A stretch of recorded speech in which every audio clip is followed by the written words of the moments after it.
If you're talking right now with your conservative friends or family or having conversations on the internet about everything going on with the attacks on free speech, what happened to Charlie Kirk, what happened with Jimmy Kimmel, you're probably hearing a lot of very confusing and frustrating things because there is a lot of misinformation flying around right now. And I want to talk about that because everything Donald Trump is doing right now by attacking political opponents, going after free speech, is directly antithetical to everything that the right claims that Charlie Kirk believed in. And I want to walk through a few of these things today, starting with this clip from today in the Oval Office. And I want to get your take on what Donald Trump says here. I want you to let me know in the comments down below what you think he's trying to say. Obviously, Donald Trump, somebody who's not only an idiot, but actively cognitively declining. So sometimes it can be hard to tell what the hell the guy's talking about. But it's like he's suggesting that he's essentially immune to free speech. He doesn't have to listen to the First Amendment. I don't understand. Take a listen.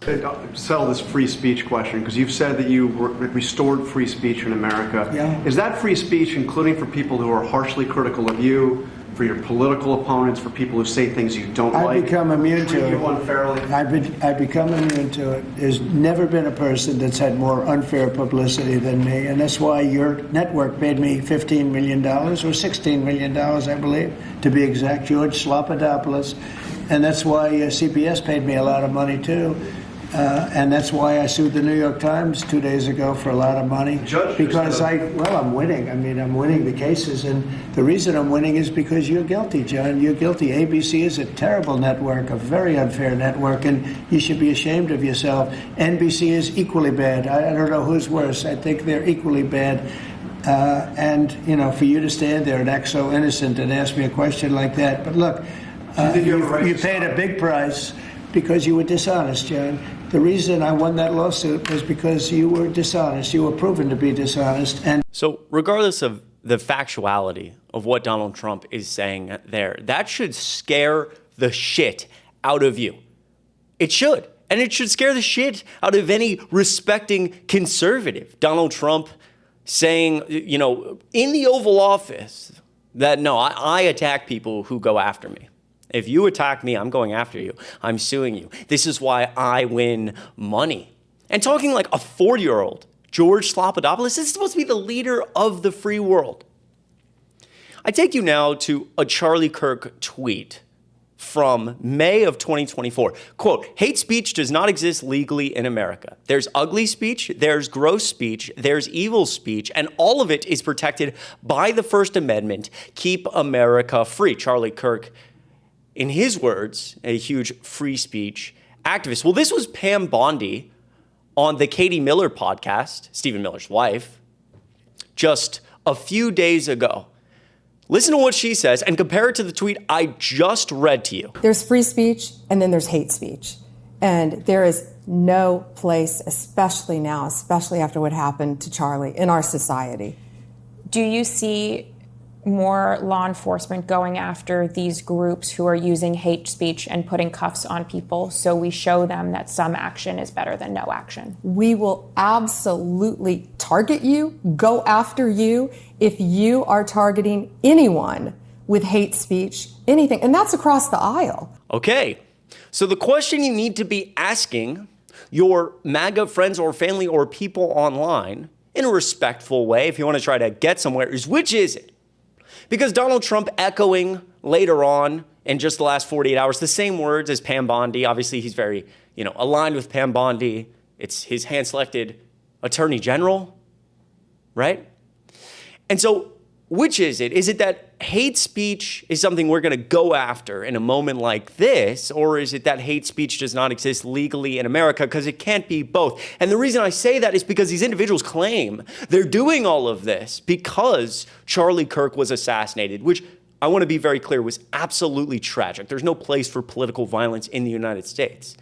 But what you need to start to get to in this conversation is which is it and why are these individuals going directly against what Charlie Kirk supposedly stood for? I'll tell you why. Because it's not about any of that. It's about using this moment to attack free speech. It's about using this moment, giving Donald Trump another lever to pull when people say things that he doesn't like. I mean, we've seen him sign executive orders against law firms. We've seen him sign executive orders against individuals. We obviously saw what happened to Jimmy Kimmel this weekend and listen to how Fox and conservatives are trying to frame what happened to Jimmy Kimmel. This is their framing, and it's incredibly dishonest on the most watched cable news network in the United States. Take a listen. Yeah, I mean, I'm a pretty simple-minded guy, Brett. You have a First Amendment right to say what you want. You don't have a First Amendment right to a show on ABC or Fox or CBS. So this conflation of the First Amendment, look, Jimmy Kimmel, you don't have a constitutional right to have a television show.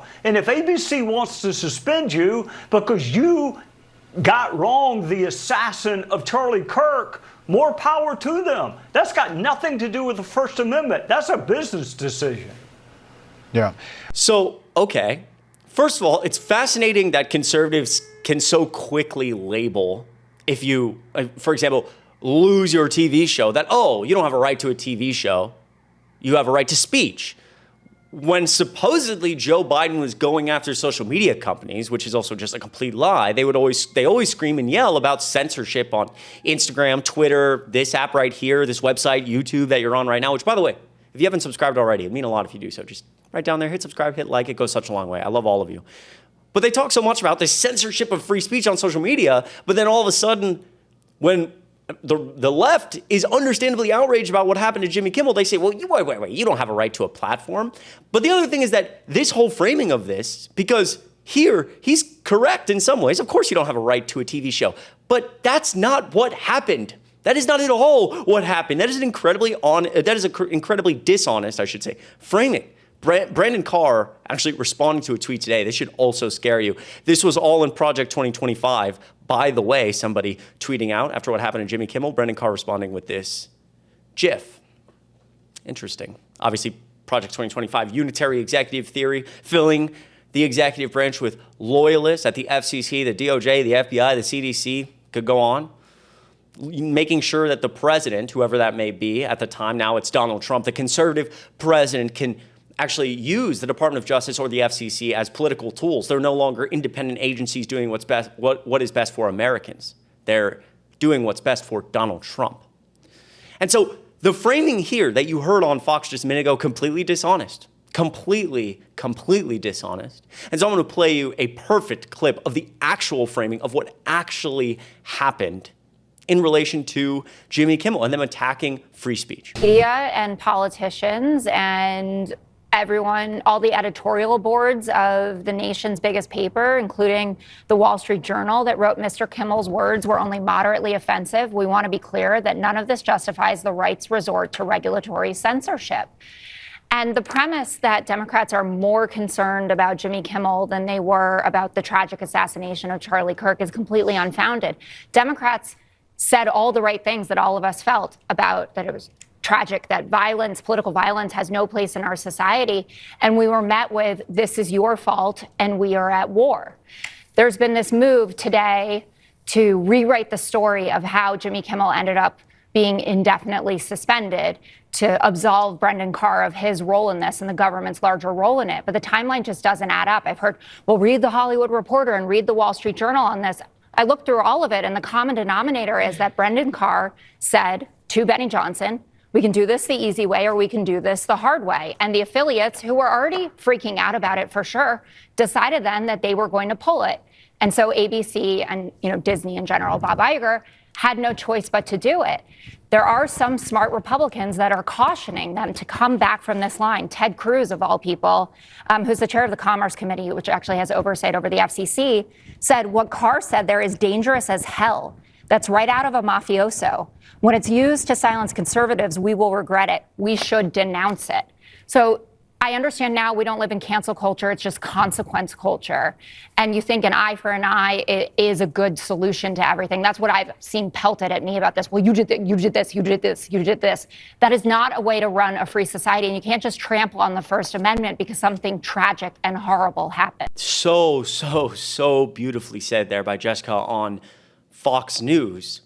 And again, two things here quickly before I end off is that, number one, this isn't similar at all in anything else we've seen. You often get pelted with comments, or if you're talking to friends or family, of, oh, this conservative person got fired, or you guys went after this person, or Donald Trump got taken off Twitter.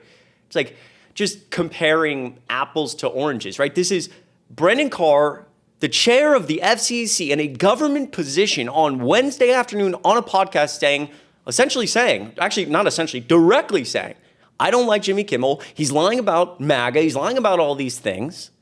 And the FCC could take a look at it. In fact, I think ABC can do we can do this the easy way or the hard way. And so at that point, the second thing I want to say is that not only is it different than anything else we've seen, we've never seen this before, it's just a business decision, right?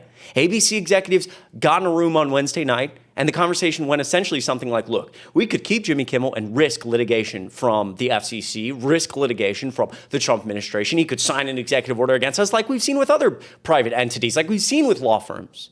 We could deal with that. We could deal with the MAGA mob coming after us and the fact that we have to hire, 11 different lawyers for $1,000 an hour each to go deal with this litigation. Even if we win, it's going to cost us, let's say, $10 million.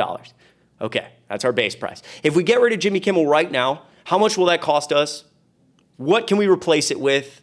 And let's say, how many people could cancel because they're mad at us? Well, sir, that's going to cost us $3 million. Well, 10 million versus 3 million, let's make the business decision. We're getting rid of Jimmy Kimmel, right? It's a business decision. It's very simple. And that's scary because it's a business decision forced by the government. The government is saying you can do this the easy way or the hard way. Let me know what you think of all this in the comments down below. Once again, if you're not subscribed already, make sure you are. It means so much. I appreciate all the love lately. Nearing 100,000 subscribers. You guys are insane. Let me know, again, what you think. I read all the comments all the time, and I love each of you so much. Have a great rest of your weekend, and I will see you in the next video.